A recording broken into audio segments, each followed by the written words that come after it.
empezamos a trabajar en esto porque sabemos que es necesario mejorar la capacidad que tienen los cultivos para usar los recursos ambientales, manteniendo el rendimiento o aumentándolo y disminuyendo el impacto que hacemos con las actividades agropecuarias sobre el ambiente. Entonces nos enfocamos en mejorar la captura y utilización de recursos. En términos ecofisiológicos, la producción de biomasa la definimos como una oferta de recursos ambientales, una eficiencia que tienen los cultivos para capturar esos recursos y una eficiencia para utilizar esos recursos una vez que fueron capturados para convertirlos en biomasa. Una vez que tenemos la biomasa, el rendimiento de lo que querramos cosechar está asociado a un índice de cosecha. Los aumentos en rendimiento en el cultivo de maíz a lo largo de la historia del mejoramiento se debieron a un aumento en la captura de radiación asociado a un hábito foliar más erectófilo.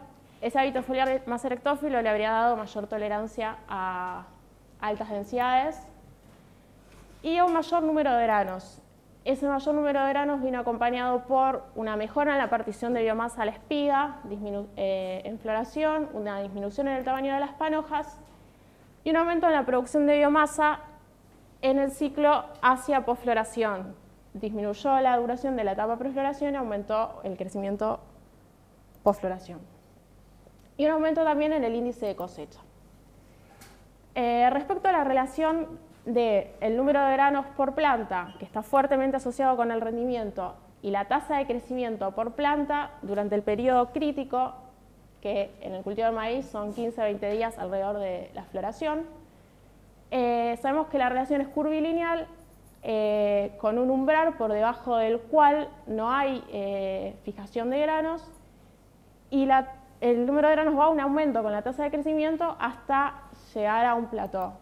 Puede aparecer en el cultivo de maíz una segunda espiga, que es eso que vemos en la línea de puntos. Esta relación puede verse modificada de acuerdo al genotipo.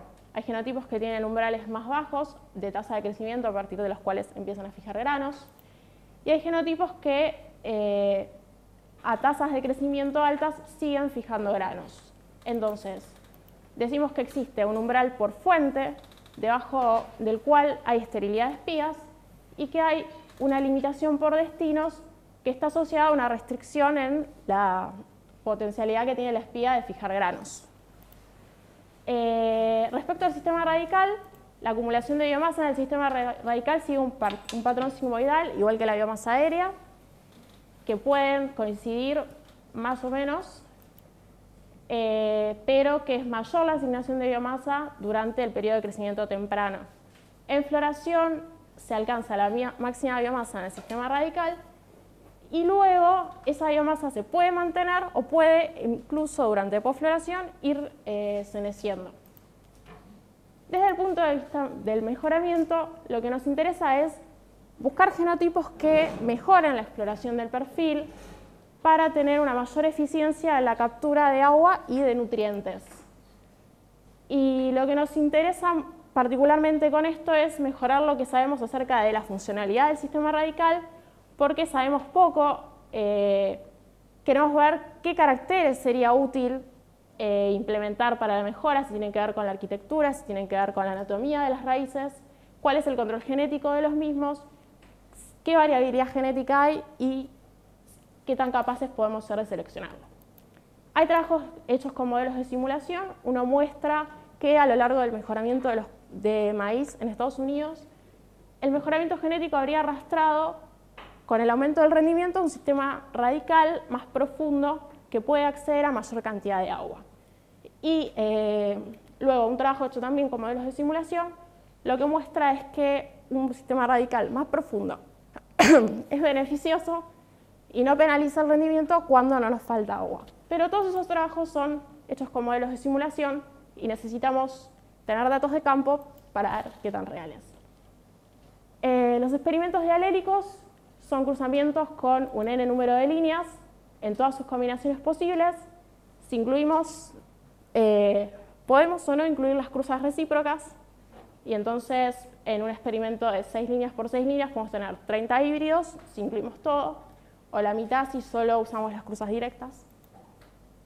porque bueno, en algunos análisis yo usé un experimento dialélico completo y en otros solo la mitad. Nos permiten ver cómo es la herencia de caracteres complejos y ver la aptitud combinatoria. La aptitud combinatoria es la capacidad que tiene un genotipo de dejar descendencia con un buen comportamiento.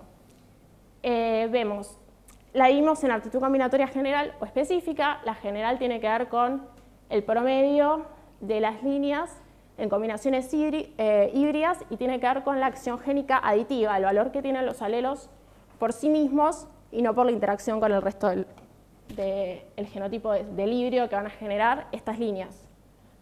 Y luego la aptitud combinatoria específica es ese desvío que uno encuentra respecto a lo que esperaría si solo consideraría el efecto aditivo, o sea, la acción génica aditiva. Está relacionada con los efectos de dominancia y epistasis, y es el valor específico de un cruzamiento en particular. Bueno, los objetivos del trabajo generales son mejorar el conocimiento de las bases genéticas que controlan la producción de asimilados y cómo eso se distribuye en distintos órganos, incluyendo el sistema radical. Sabemos bastante de la biomasa aérea, pero muy poco de las raíces. Objetivos específicos son fenotipar atributos que tienen que ver con la producción de biomasa aérea, las determinantes ecofisiológicas, cómo se distribuyen entre órganos vegetativos y reproductivos, y lo del sistema radical que decía recién y cómo se particiona entre biomasa aérea y biomasa de raíces en distintos momentos del ciclo. Y caracterizar la variabilidad genética y ver cómo es la heredabilidad de esos caracteres, la heterosis, establecer estas cuestiones de si la acción génica es aditiva o no aditiva, y cómo se correlacionan los rasgos, y ver la estabilidad de esos efectos génicos en distintos ambientes. Las hipótesis son que existe interacción genotipo-ambiente en caracteres productivos, pero no en cuestiones que tienen que ver con la partición de recursos, con esos umbrales que les mostraba en el gráfico de la respuesta del número de granos a la tasa de crecimiento por planta. La heterosis será significativa en atributos que tienen que ver con el sistema radical, igual que pasa con la biomasa aérea y las determinantes numéricas del rendimiento, y la variabilidad genética de las líneas con las que vamos a trabajar es suficientemente grande para poder identificar grupos de híbridos contrastantes en cuanto a las variables que vamos a ver de producción de biomasa y cómo eso se particiona. Para ver estas cosas usé dos tipos de materiales genéticos distintos. Un experimento dialélico constituido por 6 líneas, la mayoría de ellas pertenecientes al programa de mejoramiento de INTA. Y luego teníamos disponibles dos líneas, dos poblaciones de RILs. Una es de 100 por LP2, que es la que usé sin mandolino para ver la deficiencia de uso de nitrógeno y que están dentro del dialélico. Y B73 por Missouri, que son dos líneas americanas, que son las que están secuenciadas y de las que sabemos un montón de información genómica. De esas dos poblaciones, yo solamente me quedé con 10 genotipos. Este gráfico muestra cómo es la distribución de frecuencia de rendimiento de B100 por LP2 y los parentales son las flechitas azules y rojas en 2 años. Yo lo que hice fue usar los dos parentales de la población y a la vez quedarme con dos líneas que estuvieran en el percentil 10 de rendimiento y dos que estuvieran en el percentil 90. Y lo mismo para área foliar, 2 de las peores y 2 de las mejores. En total 10 genotipos en cada una de las dos poblaciones. Con todas esas cosas hicimos experimentos a campos, acá durante 2 campañas para cada material genético. Bueno, las parcelas eran 3 surcos cada genotipo, densidad de siembra 7 plantas por metro cuadrado. Las mediciones no destructivas, en cada parcela identificamos 7 plantas y ahí miramos fecha de floración, femenina y masculina, aparición de hojas y senescencia, área foliar por planta, y la biomasa aérea que en prefloración, floración y posfloración lo estimamos a través de alometría para poder seguir esa planta en particular cómo fue evolucionando. A nivel de canopeo medimos radiación interceptada, la funcionalidad del sistema radical usando una sonda de neutrones, que ahora después les muestro unas fotos, siguiendo la cantidad de agua en distintos momentos del ciclo hasta el 1,80 m en estratos de 30 centímetros. Y después estimaciones de biomasa y densidad radical con muestreos, que también en la próxima les muestro bien, que se hicieron en inicio y fin de periodo crítico y madurez fisiológica. Luego, a madurez fisiológica cosechamos esas plantas marcadas a las que les medimos las primeras cosas que les mostré, y de esas estimamos la biomasa total, biomasa de espiga, número, peso de granos e índice de cosecha. El muestreo de raíces lo hicimos con un tractor, que es el mismo que usamos para colocar los tubos de sonda. Esos canitos de aluminio que se ven ahí al costado de la hilera es donde medimos agua, esta es la sonda. Y bueno, muestramos con el tractor hasta los 2 metros, un cilindro de 5 centímetros de diámetro, y fui separando estratos de 20 centímetros. Esas muestras luego las lavamos y lo que queda aún por hacer es escanear en un escáner especial que nos permite poner una cubeta con las muestras, los pedacitos de raíz, porque los pedazos de raíz que lavamos de la muestra, escanearlos y obtener una imagen que después nos va a dejar estimar la densidad en centímetros por centímetros cúbicos de suelo, y también después esas raíces habría que pesarlas y estimar la biomasa. Y bueno, por último, análisis de datos. Bueno, ANOVAs para ver la variabilidad entre líneas e híbridos, correlaciones fenotípicas, análisis multivariado para ver cómo se asocian los rasgos, aptitud combinatoria con métodos de Griffin 1 y 2, según se usó el diseño completo o no del dialélico, la heterosis respecto al padre promedio y la heredabilidad en sentido amplio. Bueno, algunos resultados así muy breves. Estas son las componentes del rendimiento, cómo se asocian. En los gráficos, en los 3 gráficos de arriba tenemos rendimiento en granos por planta, en función de la biomasa total, del número de granos y el peso de granos. Esos son los datos para 2 años de ensayo. Los triangulitos muestran el rendimiento de las líneas y los círculos son los híbridos. En celeste el 2013-14 y en verde 2014-15. Estos son solamente las del dialélico. Los resultados que voy a mostrar solo son del dialélico. Y vemos que en los 3 casos se sigue la respuesta que uno espera de aumento del rendimiento en función de aumentos de biomasa, de número de granos y de peso de granos. No encontramos asociación entre peso y número de granos, y el rendimiento también fue en aumento con el índice de cosecha. En todos los casos vemos cómo los valores de los híbridos están hacia arriba y las líneas tienen menores valores para todos los atributos asociados a la heterosis. Bueno, esto es para el segundo año de ensayo del dialélico, las líneas solamente cómo fue la evolución de la intercepción de radiación, y la lámina de agua, el gráfico de lámina está construido con 3 puntos. Agua a la siembra, por eso todos parten del mismo lugar, agua en floración y en madurez fisiológica.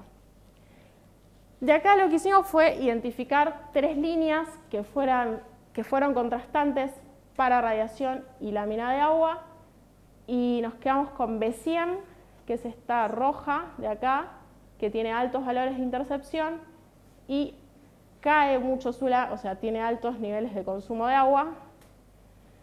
Esto es la lámina total en todo el perfil de suelo, hasta el 1,80 m. Después, ZN6, que es la celestita, que no llega al 60% de intercepción de luz y que es la de menor, si hacemos la integral de la radiación interceptada a lo largo del ciclo, es la de menor radiación, y tiene, sin embargo, un nivel de consumo de agua intermedio.